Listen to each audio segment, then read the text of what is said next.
We got a new moon in Cancer this Wednesday, bringing us both the new moon and Jupiter cycle, since Jupiter kazemied with the sun the day before on the 24th. Then later in the week, we get the moon and Mercury meeting as they make their way into the sign of Leo. This is a time of new beginnings, but with some heavy tension in the air because fire is here. And not just with Leo, it's also because we got Saturn and Neptune over in Aries bending things.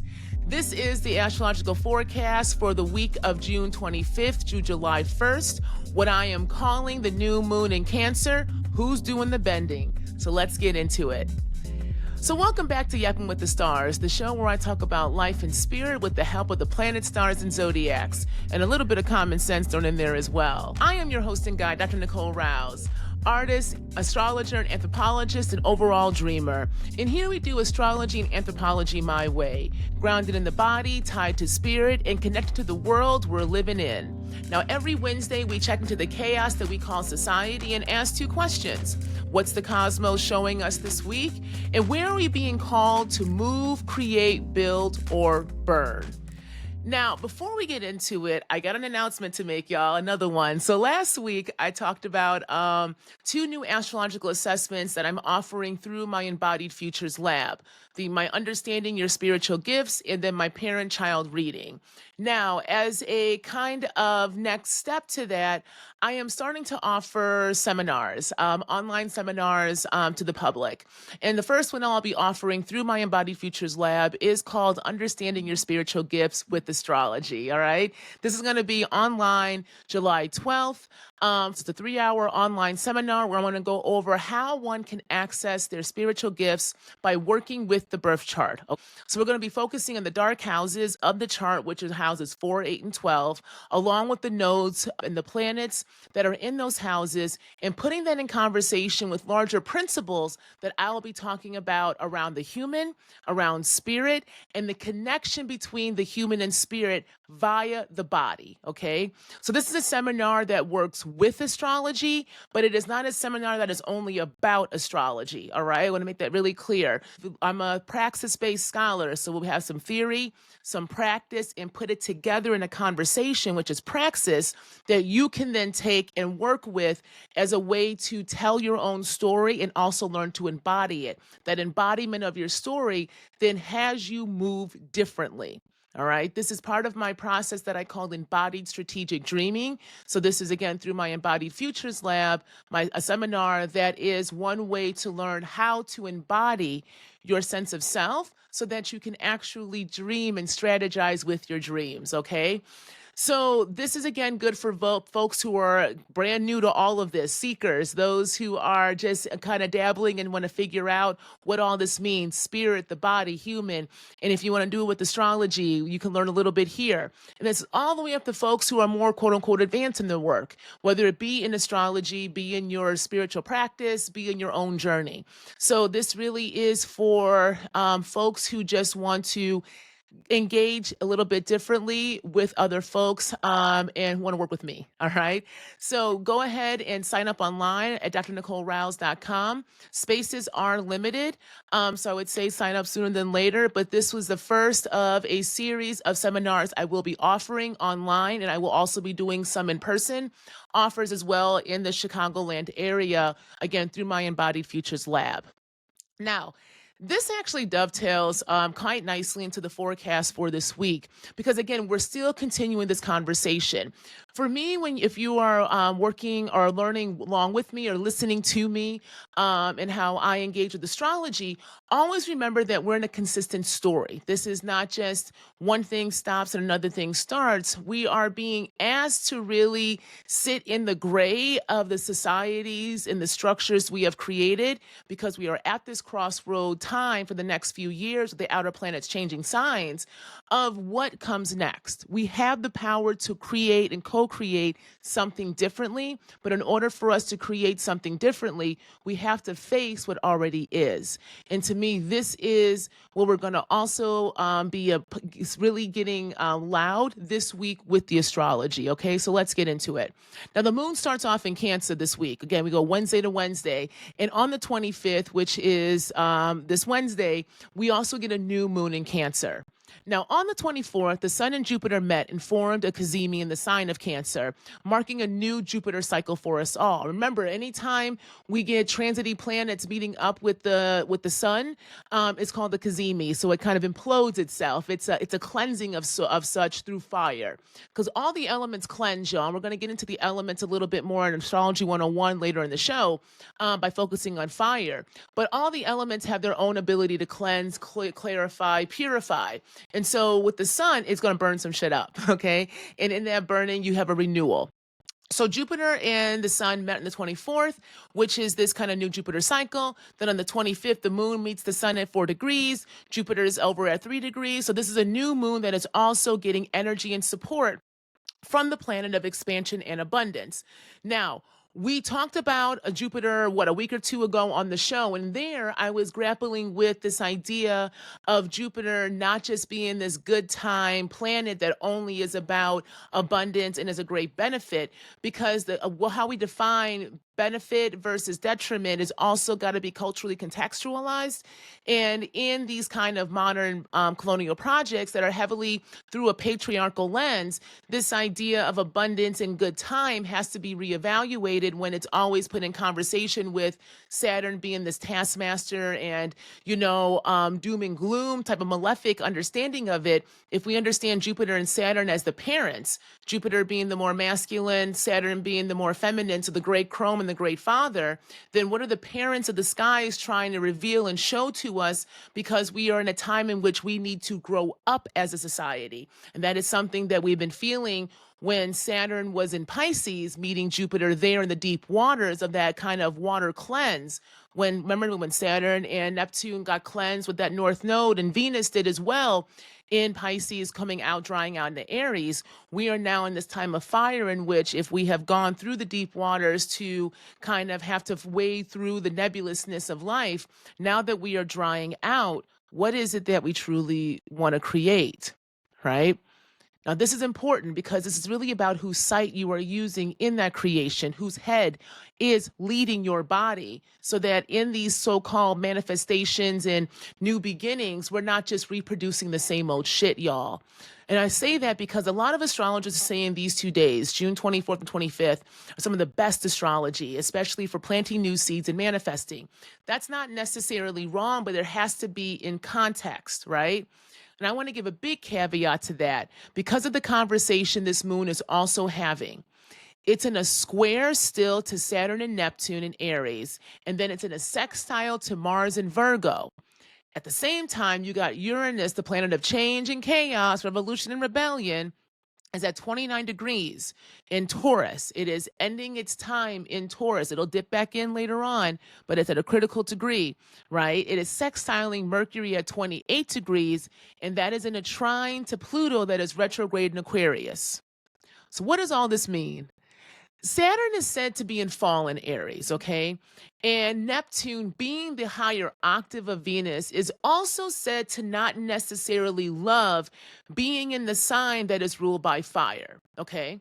Now, if we understand that Venus in Aries is about bending concepts of gender and relationships, since that is also where Venus is said to be in detriment.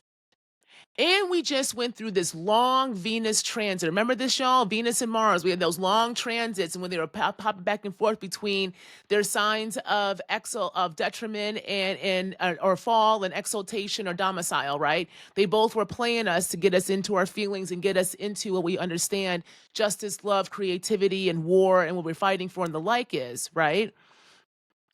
That long Venus transit then had us feel the shift from her supposed exaltation into her supposed fall, right? So we had to feel this and get clear about what is that we are fighting for.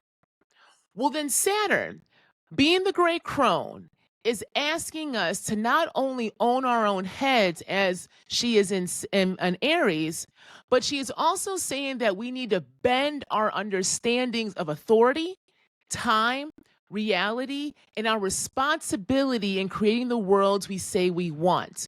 Because again, when these signs when these planets, are in the signs of of Aries that only knows how to lead things, is the strategist, is the soldier who can turn into the general once they grow up, right? It is about war and passion and fight and and creation and all of these things. So with Saturn, it's saying that we got to take responsibility for that. So we have to bend these things. We have to reimagine them.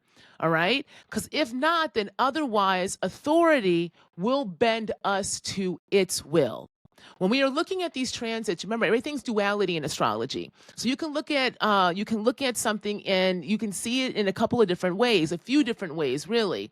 So for me, the Saturn and Aries is the duality of it. Either we gotta bend this shit or it will bend us to its will once again. And I say this especially because Neptune is right there, Neptune being a generational planet. So what is being bent with Neptune being there is also our understanding of the collective stories, culture, imagination, spirituality, and what our dreams are. So Neptune and Saturn together, this is kind of the most outer inner planet with an outer planet, really asking us to pull back and look at these various structures that they rule over. Again, Neptune, if you're going to get it real broad, culture and spirit and the imagination and the collective, and Saturn, the responsibility of what it means to be human, right? We got to take that back. So with those two are in a conversation, especially talking about spirituality, who are the gods that you are praying to, and have they lived up to their end of the contract? And if they haven't, why are you still giving them your worship and praise? And who are your gods?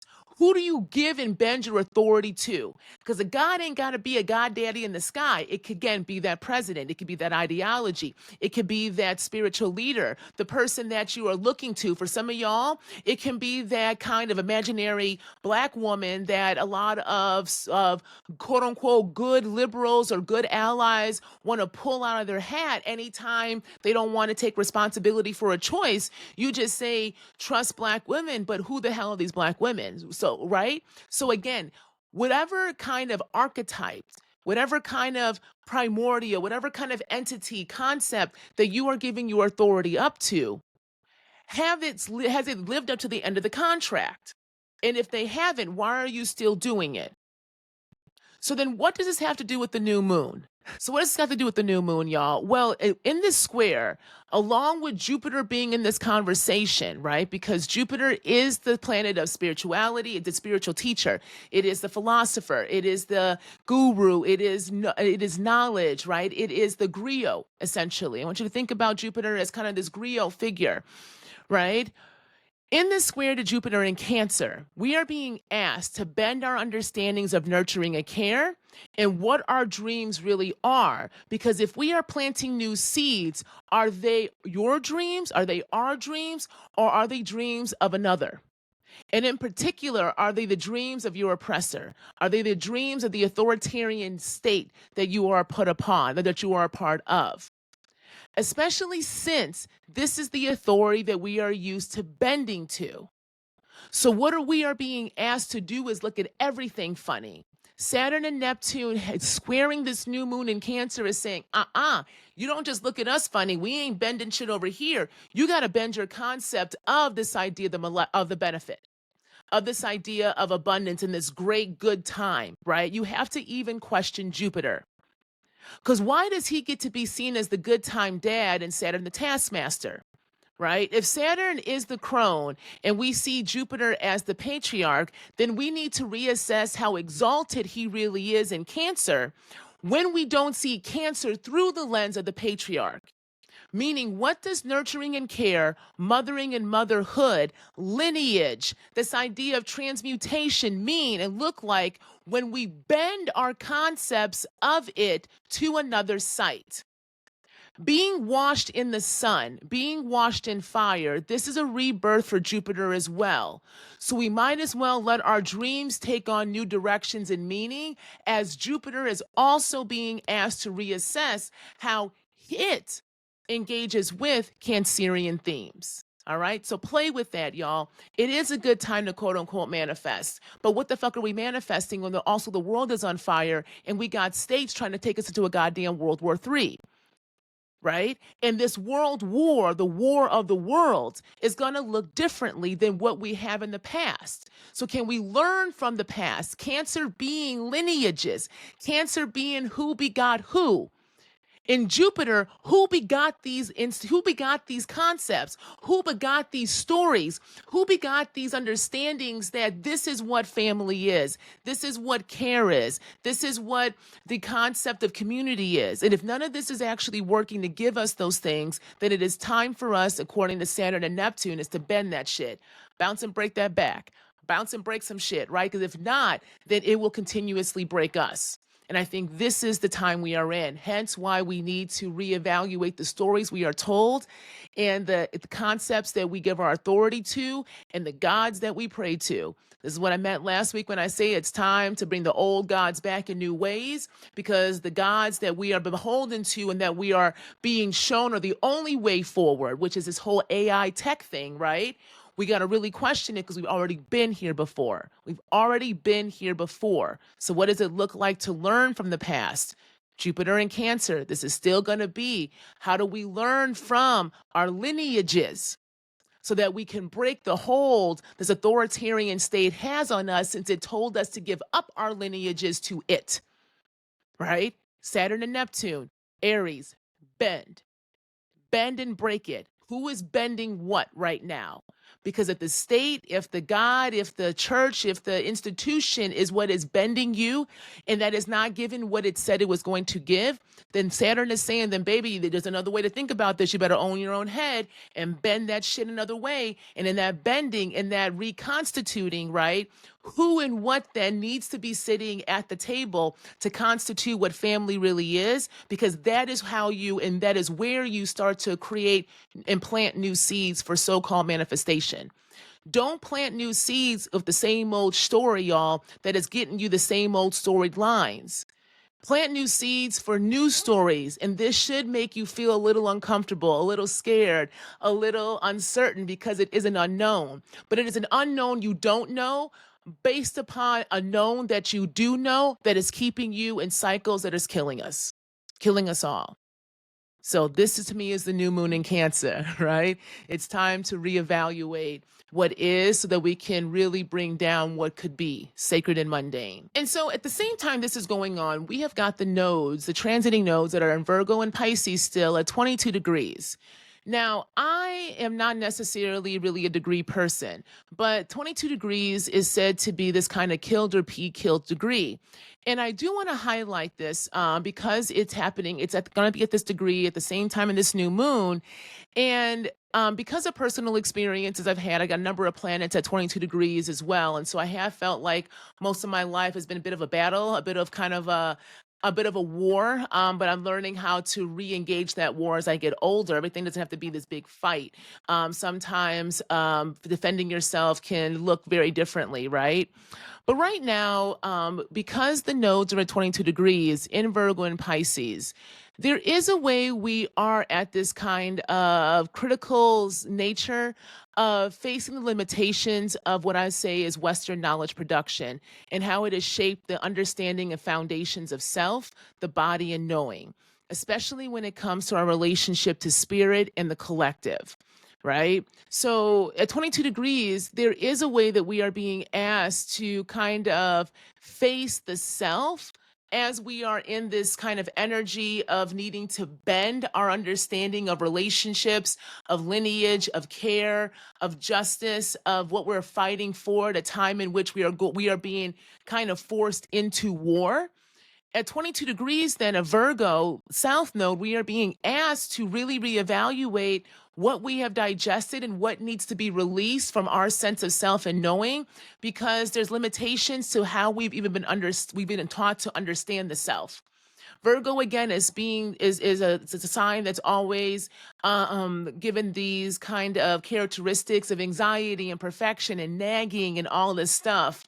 But when you trace it back through space and time, it is again the sign of the independent woman, the independent femme, the one who knows how to work with their bodies in order to create and manifest and bring things into from the sacred into the mundane, that Virgo Pisces axis, right? It is the collective, the spirit that has to then find a way onto land, onto shore. How does it do that? In the body, the stomach, intuition, right? But again, do we even understand how to be in the body? So all of these conversations, 22 degrees, the nodes, this kind of new moon in Cancer energy, the ongoing square, because we can't just sit here and say, oh, we'll give it up and Jupiter will take care of it. Jupiter said, y'all got to take responsibility for this shit too. That's why me and your mama are in a conversation, a little bit of a tension, right? Because we have a different ways of doing these things, but together we have to, Saturn and Jupiter together are saying, we're giving you the opportunity to grow up and do it differently. So this is about community and the self and how the self is needed in order to know and understand what it means to be a part of community. We have to reevaluate and bend the scripts. Okay, we have been taught that all of these things about, you're trying to actualize up to the self. You have to start with the self first, y'all, so that you can actualize up to sustainable and healthy communities. Bend and break the concept of the Cancerian themes of family by bending and breaking the concept of the self. Saturn, Neptune, Aries, square, moon, sun, Jupiter, Cancer. Bounce and break that back. Bounce and break that back, right? We got to bounce and break it so that we can reimagine something different, okay? I'm from Chicago, y'all. Love me some juke music. I can't footwork for nothing. But in my head, I can footwork. So so I'm going to reference what I can. I can do the best of what I got, and that's what I got for y'all. All right, so let's keep going. On the 26th, Mercury moves into Leo, okay? And it's going to start its opposition to Pluto in Aquarius that against retrograde, and it's sextiling still Uranus and Taurus that is at a critical degree. And by the 29th, Mercury will be in a direct opposition to Pluto, okay? And again, it's still in this conversation that is with Saturn and Neptune. So really for me, the second part of the week is I feel like there's going to be some news that's going to shake the table again, especially with the collective, as our source of information is going to not be seen as supportive. So when Mercury enters Leo, I think we're going to get more kind of notifications about this war. I think it's going to be chaotic. It's going to not necessarily make a lot of sense. We're already seeing Trump kind of spaz out, and he was cussing on live TV saying that he don't mess with Israel or Iran, right? It's a chaotic mess. It's a chaotic mess because that is what the state is. It's chaos. It's just kind of showing its ass more. Do we believe? This is the thing, y'all. Do we believe? Do we believe what we are seeing, and can we sit in that embodiment? Can we sit in that uncomfortability? Can we understand that the foundations of the structures that we have been relying upon are deeply cracked? Uranus and Taurus, 29 degrees, is going to be showing us this over and over again.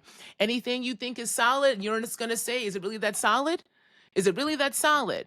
And Mercury and Leo, we're getting a leader who is really just in reactionary mode. So when you are reacting versus embodying, we are seeing what happens when that is what was put into power to lead a nation. You can't lead a nation that way, but you can sure as hell destroy it.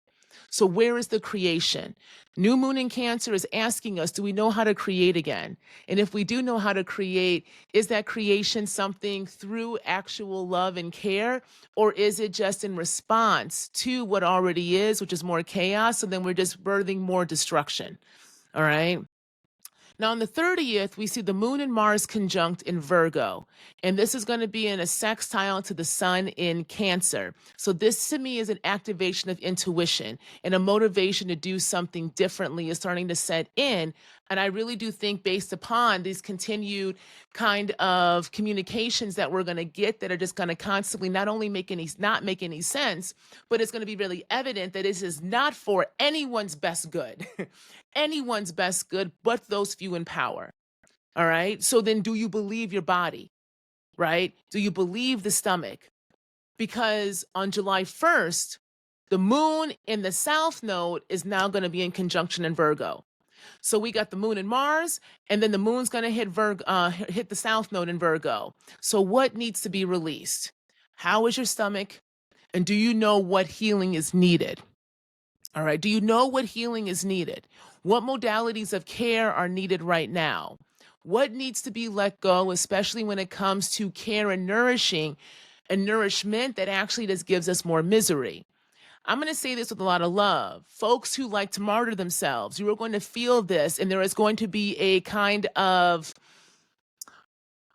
rubber meets the road of how much that martyrdom is really helping versus how much that martyrdom is actually contributing to the continual project itself of dehumanization, of commodification, of the colonial.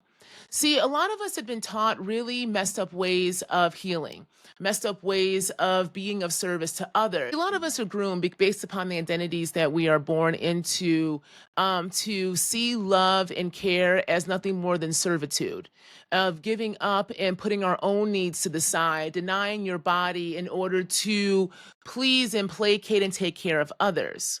When you take a step back, what does that sound like? Where's the origins of that understanding and definition of love and care? It's rooted in the plantation. It's rooted in an economic system that really needs your care and nourishment to be reconstituted in that way, because it does have value. It brought value to those plantations, right? That transmuted into what we now call these kind of racial capitalist systems that, again, want us to care more about our work, care more about that company and corporation, care more about that CEO than we do about our own sense of selves, and many times our own families at home, our own communities. And we are really taught this over and over again. It's reinforced in our institutions. One of them being education, right? Especially when we go to college, we are told to move away from our communities to better ourselves. And then when you go into these university systems, they talk about these places as like family. Right? When I worked in Trio, I really pushed back on this. The motto was, "We are family." And I said, "No, we are not. We don't know each other." That is a really manipulative way to get people to buy into a program that they then feel beholden to. And if that program does not meet their needs or cannot, or is not right for them, this kind of manipulation that you're supposed to stay because we are family does nothing for anyone. Right? The staff, the students, the program itself. And that's just one example. That is overall many of these types of institutions. They get you to buy into them based upon the concept of the family.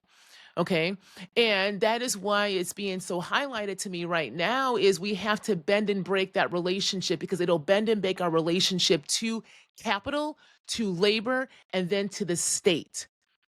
We think about decolonization and the decolonial and resistance and these big grandiose movements because that is what we are fed. We are fed the idea of protest. We are fed the idea, especially of particular bodies being on the front line. In the United States, that is going to be a black body, the black body on the front line, taking and bearing the brunt of violence of the state, and then being asked to do that over and over and over again, even as we can see the state will keep doing what it does, demonizing and brutalizing the black body. So how much does that kind of protest actually work? Right? Especially in the present day when we have even more advanced surveillance and technology that is very good at doing what? Destroying and destruction and killing.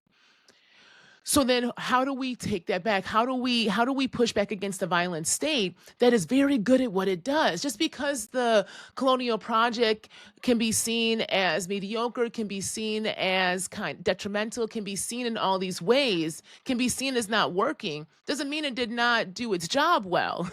It is doing what it knows how to do, continuously creating and via consumption, maintaining itself by consuming whatever it can and then moving the floor so that we're always chasing after it, trying to resist a moving target instead of moving the conversation somewhere else, moving our action somewhere else, moving our sense of self somewhere else. And to me, this is what this kind of transits are highlighting, is that we got to go back to the foundations of what makes us human. And when we look at the astrology chart, what makes us human, are who birthed us. It goes real simple, y'all. It's our parents, right?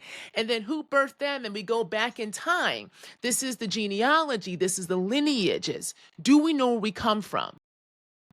Do we know where we come from? And I don't mean that in just the kind of direct lineage family wise, because we have these colonial projects that purposely disrupted bloodlines, purposely disrupted the ways we understand our relationships to ourselves and one another through kinship systems, right? To then put us into a very narrow, rigid, hierarchical concept of the family via the nuclear family that itself is still also very new, like I talked about last week, a very new concept to the kind of to the human societies, this father, mother, and two and a half kids and a dog, right? That is again a ploy of the state, especially in the US in the 50s, as we were going through a culture war with the USSR. And culture war starts with what? The family and the home. Domestication, the ability to use technology to show that you are more advanced, because now the matriarch can be at home all dressed up, having the appliances she needs to run a household by herself, so that when her patriarch comes home, he can just be taken care of, while everything she's been doing behind the scenes, right, has been quote unquote automated. This is the rise of these kind of new appliances and the functionality of the kitchen, right? These were all ways the state was trying to show its dominance worldwide, because it says, see, even in the home, we can be more efficient, and we have controlled the ways that the population will be constituted. So how do you break the state? You break it within the home. Break that shit. Does that actually work? Can we actually afford to live in these so-called two-parent households only, with only one person working? That's an illusion and lie. It was never real. That was never real. And when it was real, it was only real for a certain population at a certain time frame in society. And that is no more. Right? So then what does it look like to bend those concepts? Well, it means that we have to get clear about what our needs are. Do you know what you actually need? Do you know what you need to have your basic needs met? Do you understand what would bring you true joy? Not what performing joy looks like, not what performing community looks like in these very kind of rigid, ruled ways, but do you really understand what it means to have to be in community with other people who you may not like, but you trust will be able to be there when things are needed for the community? There's a lot of self-evaluation that we are being asked to do, y'all, but we're also not taught how to self-evaluate without judgment and shame, without these kind of ways of classifying what we are doing and bifurcating it. So this is how we again reproduce over and over again. It's all a story unfolding right now, and it's unfolding through fire. Okay, so let's talk about the element of fire real quick. If you're watching this, you see that like I'm literally in a sarong because it's hot as shit right now. Okay, I'm in Chicago. It went from kind of a spring into bitch. We in full summer right now. It is hot. It is humid, and our AC is out. So my roommates and I right now are a bit hot, right? As we wait for the repair to come in. And I was thinking about like having to figure out how to cool myself down, right? Without technology, without the AC unit on. And then thinking about what's going on right now in the world and how we are being brought into a war, how everything is fire, is igniting, and then also how the earth itself is hot, right? The earth is hot right now. We got wildfires. We've got extreme heat, right? We have this kind of, again, the inflammation of war and what that brings, because when you drop bombs, that is heat itself. So now on top of this heat, it's even more heat, right? Fire burns, clears, and clarifies. It lays waste to that which needs to be reconstituted. It is an element that must be respected, otherwise, it can quickly turn on you, right? And as a daughter of the fire, as a daughter of Shango, who's also a Leo sun ruled by Mars, but ruled by Mars through her waters, through his waters of Scorpio, right? And my Mars being natally in Cancer, so in the shallow waters. There is a way that I understand my fire through water. And what happens with fire and water meet, you get steam, right? And steam is another cleanser and clarifier. It clarifies and cleanses the air and the earth.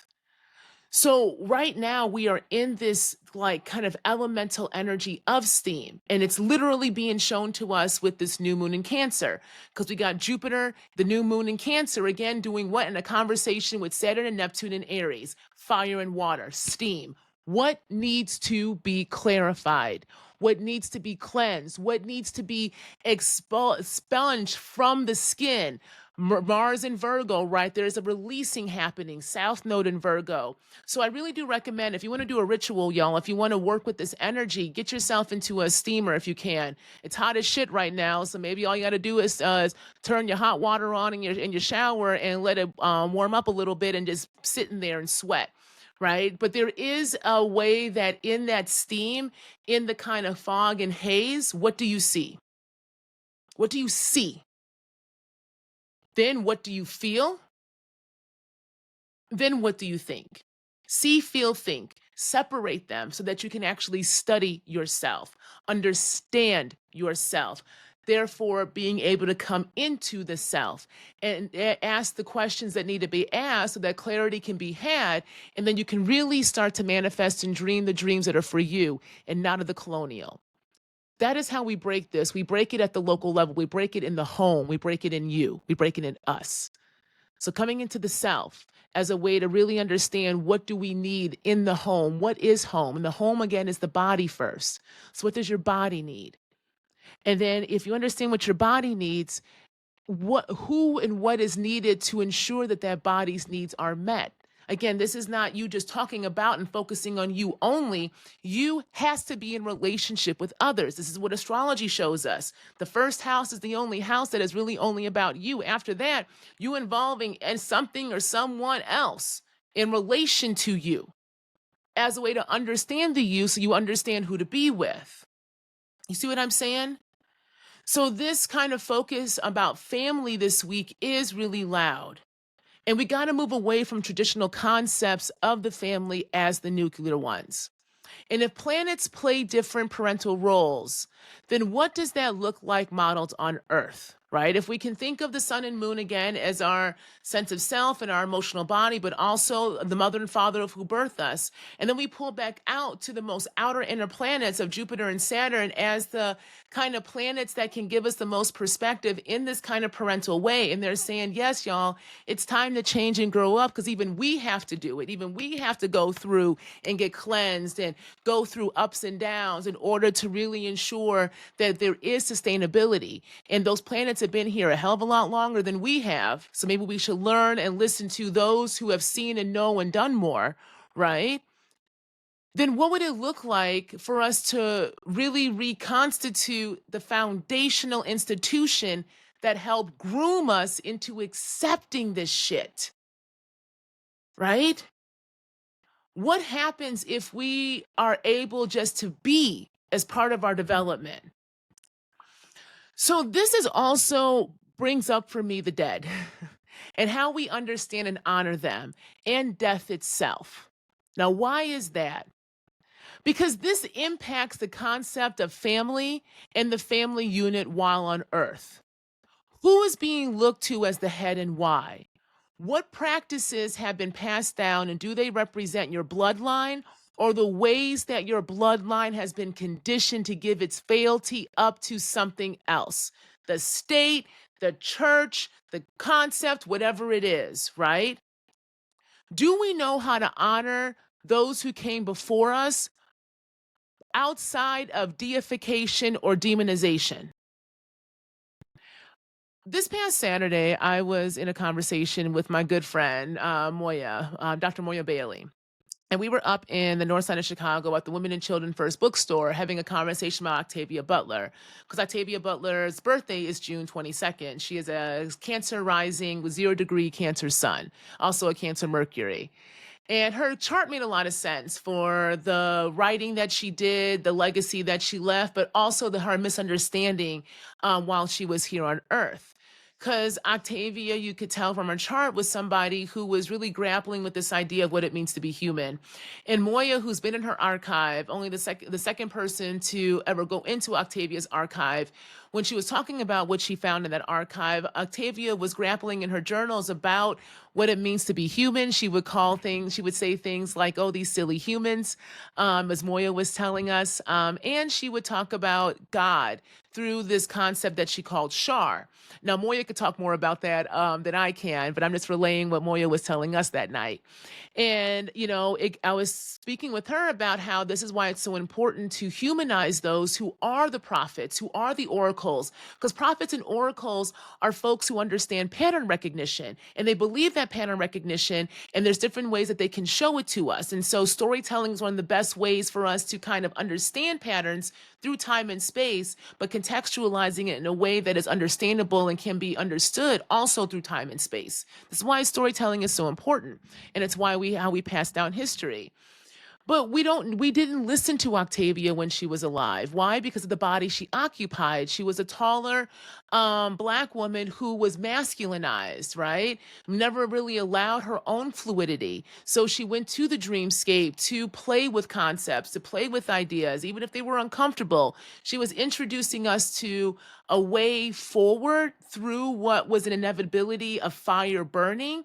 We have to create. We have to understand love. We have to understand empathy and center that in our understanding of the human. Otherwise, we end up doing these really fucked up things to ourselves and one another. But again, when we only know deification and demonization, that's how we learn dehumanization of people. When we get presented with folks who are our teachers, who are our preachers, who are our oracles, in a different form than what authority has told us is somebody we're supposed to listen to, then we don't. We disrespect. We disrespect what I call God's oracles, because we're disrespecting ourselves. We don't go to what makes sense. We go to what we know. Virgo South Node, can we release the concept of authority and knowledge that we have been taught, especially in these Western knowledge production systems, that has us always looking to, quite frankly, a cis, straight male who tends to be white, when we have seen over time and space that identity marker and that embodiment of those identities doesn't do a goddamn thing for us but keep us in these destructive spaces. So we need to listen to and look to different people, which means we have to break the hold the colonial has on our sight, both the actual physical site, but also the site in which we understand and process things through, which is why we got to get back into the body and turn it on as part of our intuition. So the dead then can speak to us and we can hear and we can discern, because not all dead should we be listening to. Okay, because there are also different kind of quote unquote levels to the other side. But since we've been so disconnected from the sacred, we've been fed back the sacred through, again, this very patriarchal, top down primordial who is also bloodthirsty and jealous, right? Why would you want to pray to a jealous God? That's not emotionally mature. I want my primordial be a bit emotionally mature, right? So that we can figure out this shit on earth a little bit better. But if you emotionally immature and we're supposed to be giving you all these offerings and prayers, then baby, of course your disciples will also embody that emotional immaturity. Break it. So we break the constructs of these colonial projects by breaking where it first starts. And it starts through the constitution of the self via identity that comes out as soon as you come through that womb. You get a birth certificate, you are labeled, and that label then is how your first institution you are shown, the family, whatever that family looks like, is conditioning you. So what happens if we understand that just because you are labeled a certain gender or race, you are born into a certain class bracket, that is not necessarily you. It is how you are being constituted at that time. But then in the home, in the family structure, those around you who are raising you, because they are grounded in self, can also help ground you in self. This is thinking about the generations moving forward, 7 before us, because the generations we are in right now, we are going through a deconstruction. It is a lifelong process. It is a selfless journey that requires you to be selfish, because you got to get in the self to be able to model the self for others. Bending things. What do we need to bend when it comes to concepts of Aries and Cancer? The self, what we go to war for, what we fight for, how we strategize, and how that relates to our lineages, to the shallow waters of sacred and mundane, to nurturing and care, to mothering and motherhood.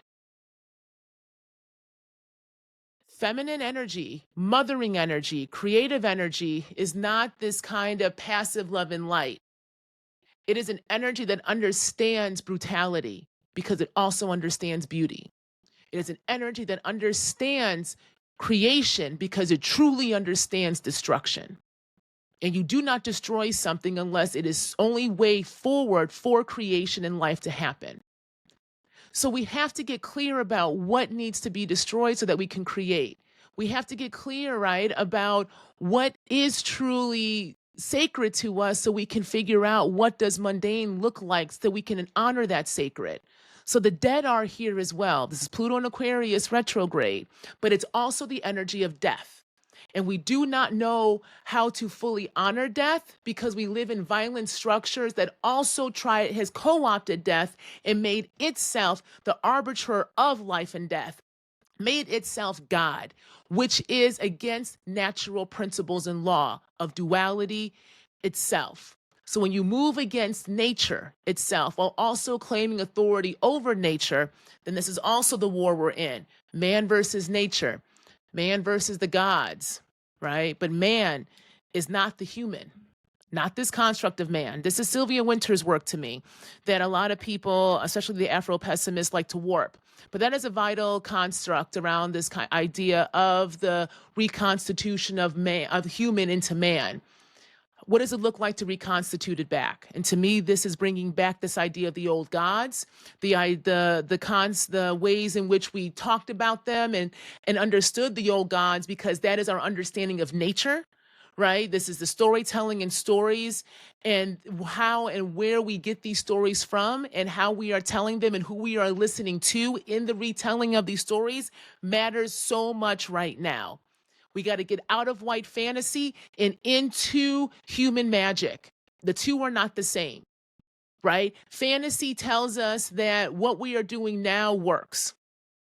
Fantasy tells us that looking to the same type of authoritarian leader, the same type of charismatic leader is somehow going to get us freedom.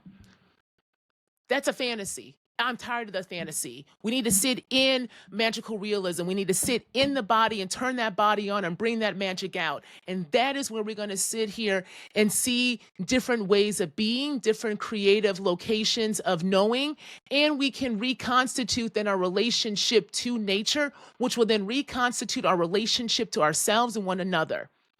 Okay? This is what it means to bring back the old gods in new ways, which means we got to bring back different types of beings. And to me, this is the mothers, the primordials, the ones that many times we are told to fear, but they are the only ones telling us the goddamn truth.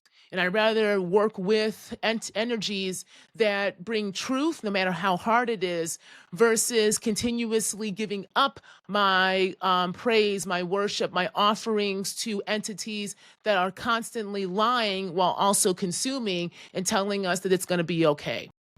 Who and what do you believe and why? And if you believed your body and you go into your bloodlines and believe what happened to them, believe what they did as well, then in the present, what would you do so that you have a different future?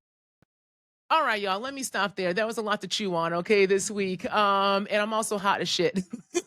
Yeah, I'm hot as shit right now. So I'm going to stop there.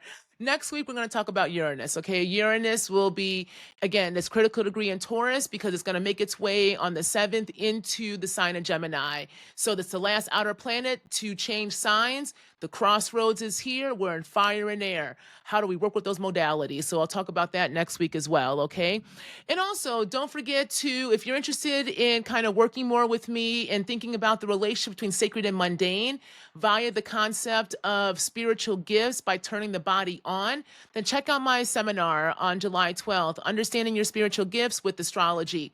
It's only $88 for 3 hours with me, in which we'll be going over principles and concepts of spirit, of the human, and then putting that in conversation with astrology via the dark houses of 4, 8, and 12, and then the nodes of the moon, okay? Then after that, as always, Shai Miranage's our first song, Cosmos. And special shout out to Forrest Brooks, who is the producer of the song. Forrest is the second half of Shai Miranage. And so the soundscapes you hear on this show are all from him. And so in the future, there will also be a new song as part of this show as we are slowly releasing our kind of meditative track. So I appreciate the love folks have had for the song. If you do like it, please let me know, and there is more to come. All right. Okay, y'all. So keep dreaming, keep exploring, because it's through the dreamscapes that we can bring the future we say we want to bring into the present. Till next time.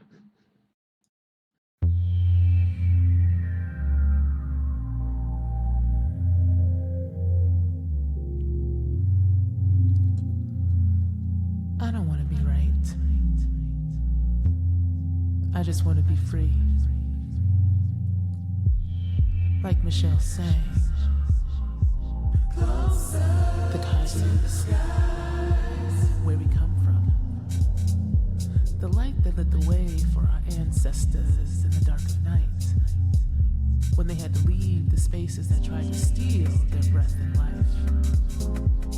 Reworking, while also learning how to work with the land that was also being worked.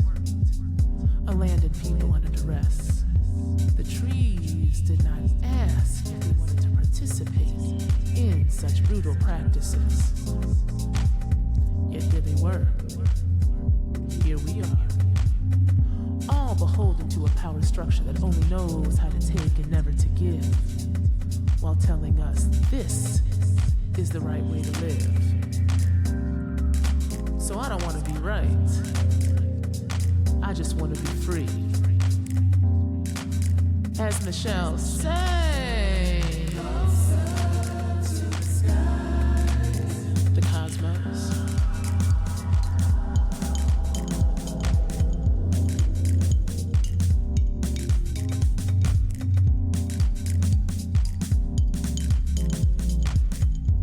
The cosmos. We'll learn to imagine that freedom lied in parable of the sower that sowed the seeds of earth's seed that wanted to bring humans back to the stars, to start again, to start anew. Remember where we come from and who we are. The stars that lit the way, that guide the light. The moon that holds the tides of the waters. Our connection to earth and land. As above, so below. Yet we don't know, because we have lost the above and the below. So I don't want to be right. I just want to be free. And journey to the cosmos.